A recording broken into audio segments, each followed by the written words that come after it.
Political दर्पण, पक्षकारिता नहीं सिर्फ पत्रकारिता।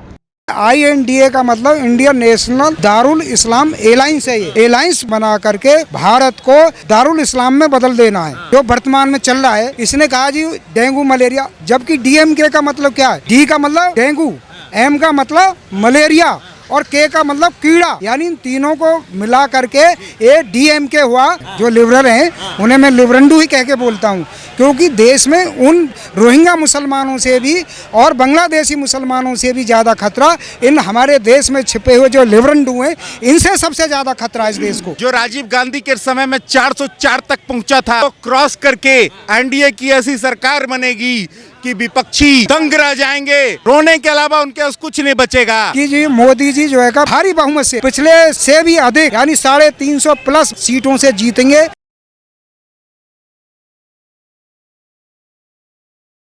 नमस्कार, स्वागत है आप सभी का पॉलिटिकल दर्पण में। मैं प्रवेश नौनी। जी हाँ, INDA ये है जो महागठबंधन हुआ है, वो लगातार जो है सभी पार्टियां उसमें सनातन को लेकर के कटाक्ष करती हुई नजर आ रही है।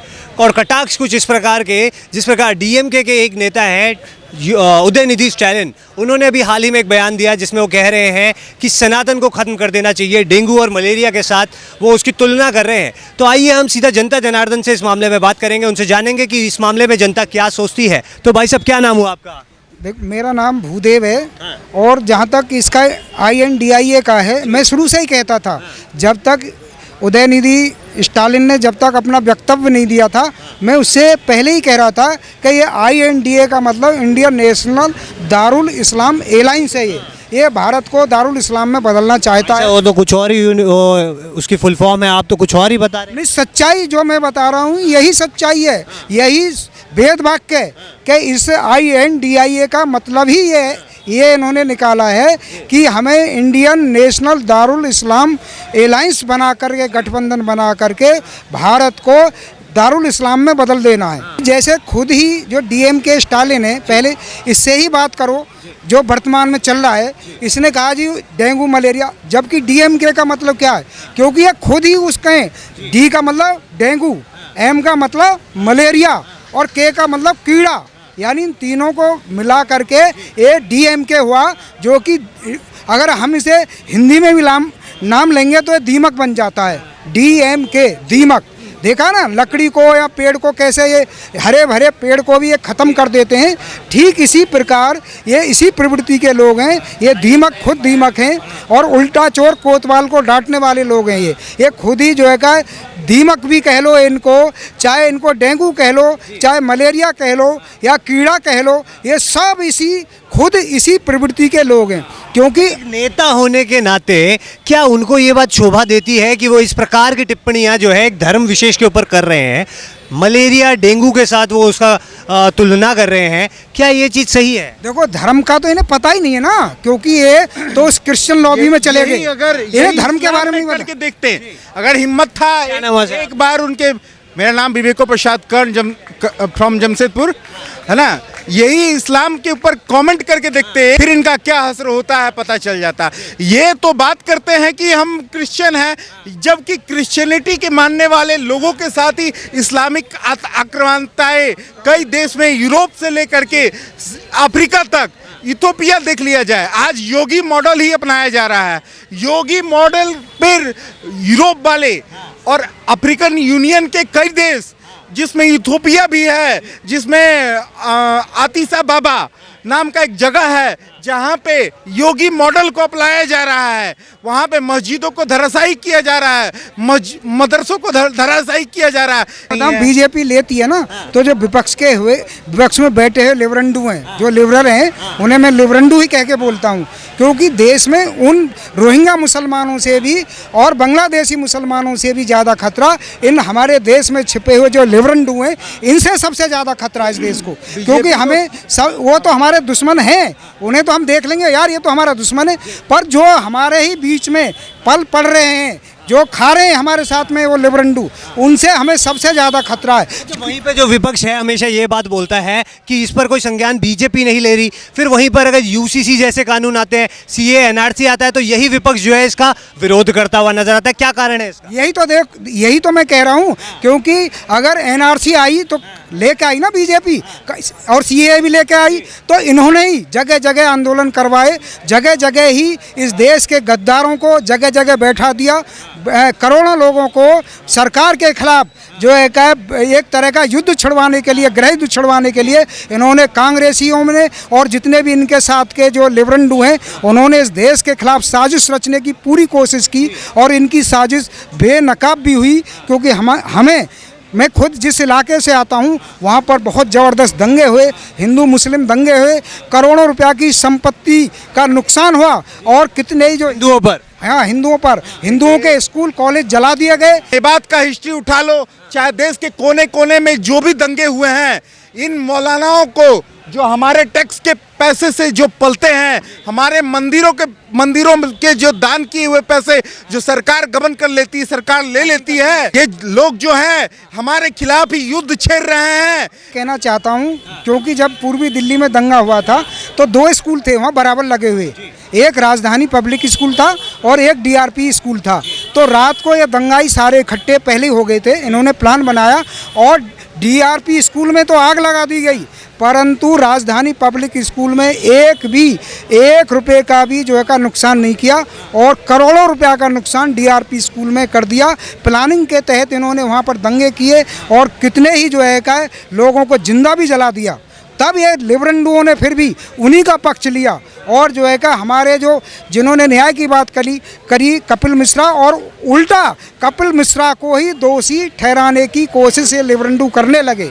तो इससे बड़ा और मैं क्या कह सकता हूँ कि ये देश के इतने दुश्मन हैं कि सबसे ज़्यादा अगर दुश्मन है आज हमारे देश का तो ये विपक्ष में बैठे हुए जो है का लिबरंडू हैं, जो अपने को सेकुलरवादी गैंग कहते हैं। आप बोल रहे हैं कि विपक्ष में जो बैठे हैं वो लोग लिबरल हैं, वो लोग सनातन विरोधी हैं।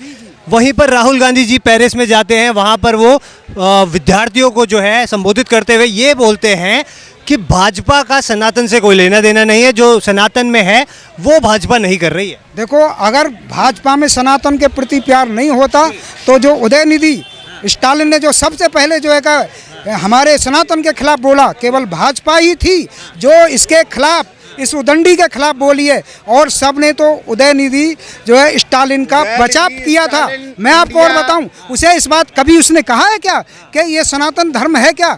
अरे उसे ये नहीं पता कि सत्य सनातन धर्म, जो सत्य है वही सनातन है, और जो सनातन है वही धर्म है। उनकी माता जी भी हिंदू धर्म से ही आती है। उनकी माताजी कोई हिंदू धर्म से नहीं आती, वो क्रिश्चियन है, इटली की, और जो है का उनकी आज भी आस्था जो है ईसाइयत के प्रति है। उनकी इस देश के हिंदुत्व, दुर्गा देवी नाम है उनका कुछ नहीं है, वो ईसाइयत से पढ़ी वहीं पर रही उसी विचारधारा में। और मैं तो ये कहूँगा किसी एजेंडे के तहत उन्होंने राजीव गांधी से शादी की, और उसी एजेंडे के तहत उदयनिधि स्टालिन जी की बात कर रहा हूँ यहाँ। अच्छा, उसका तो ये है कि वो शुरू से ही क्रिश्चियन लोग हैं, और उसका जो बाप माता जी तो हिंदू है ना, वो नहीं, जो देखो एक बताओ, जब वोट बैंक की राजनीति वो कर रहे हैं, क्योंकि करुणानिधि ने खुद कहा था कि मैं ईसाई हूँ, और उसके बाद में उसका लड़का भी ईसाई है, और ये जो तीसरी पीढ़ी का ये भी ईसाई है। वो बहका के या कैसे हो सकता है कि उसकी माँ से इन्होंने जो शादी कर ली हो? मैं तो ये कहता हूँ कि ये भी प्रलोभन दिया होगा,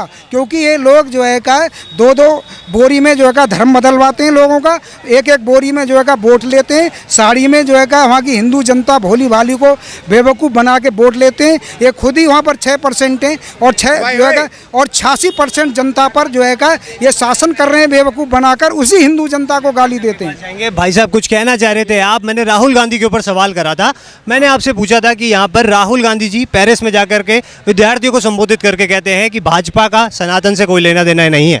जब तक कांग्रेस देश में राज कर रही थी तब तक ऐसे एनजीओज इस देश में हावी थे जो धर्म परिवर्तन के लिए अपना जो वर्चस्व है पूरे एरिया में, हर प्रदेश में, देश के हर प्रदेश में ऐसे एनजीओज खोल के बैठे हुए थे जो लोगों को, गरीब लोगों को, अनपढ़ लोगों को, ऐसे लोगों को कुछ पैसे, कुछ का प्रलोभन देके हिंदू धर्म से क्रिश्चियनिटी में कन्वर्ट कराने के लिए कार्य कर रहे थे। जिसका आज एक उदाहरण जो मुंबई में जो हमारे संतों के ऊपर जो जिस जगह पे घटना घटा था, वो भी एक जगह कुख्यात जगह है। तो ऐसे घटना हमारे यहाँ कांग्रेस के राज से ही हो रहा है, क्योंकि वो इटालियन जो हमारे जब से शादी करके ले आए ना इटालियन से, जो क्रिश्चियनिटी और बेमेल शादी हो गया था, इस देश में लड़की की कमी नहीं थी क्या? हैं, जाके उनको करना था शादी तो गए इटली से। वो तो उनका निजी मुद्दा हुआ ना, निजी मुद्दा है ना। जो लोग बोलते हैं इस देश में और औरत के प्रधानमंत्री के वाइफ के ऊपर में सवाल उठाते थे, इनको कोई अधिकार नहीं बनता है सवाल उठाने का, ठीक है? जो इस तरीके का, इससे तो अच्छा ना है प्रधानमंत्री जी देश को कहां से कहां पहुंचा दिए। आखिरी सवाल आपसे, हिंदू के समर्थक होते तो एक कांग्रेस ने जब मनमोहन सिंह भारत के प्रधानमंत्री थे वक्फ बोर्ड अधिनियम 2008 बनाया।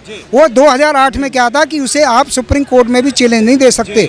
जो उसने बोर्ड के जो सदस्य थे, यदि वही जो बात कह देंगे उन्हीं की बात सत्य मानी जाएगी।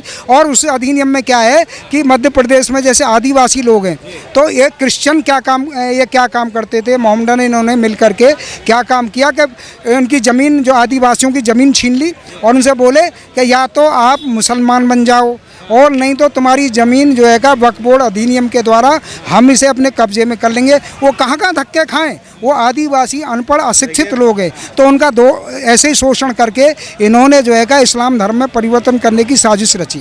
आखिरी मेरा सवाल है आप दोनों से, एक एक करके मैं आप लोगों की राय जानना चाहूँगा कि 2024 का जो चुनाव आने वाला है, INDIA वर्सेस NDA, किसको देख रहे हैं फिर प्रधानमंत्री पद पर? देखो, इसमें तो कोई संदेह है ही नहीं कि जी मोदी जी जो है का भारी बहुमत से, वैसे नहीं पिछले से भी अधिक, यानी 350 प्लस वोटों से सीटों से जीतेंगे।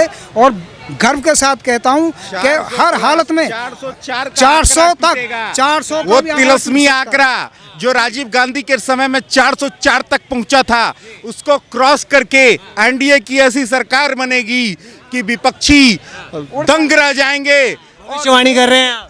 रोने के अलावा उनके पास कुछ नहीं बचेगा, वो रोएंगे और कुछ नहीं कर सकते हैं। विपक्ष इतना कमजोर लाचार हो गया है कि आज एक अलग अलग विचारधारा वाले सब बेमेल गठबंधन करने को आतुर हुए हैं। तो देखा आपने, जनता ने बताया कि वो क्या सोचती है INDIA गठबंधन को लेकर के।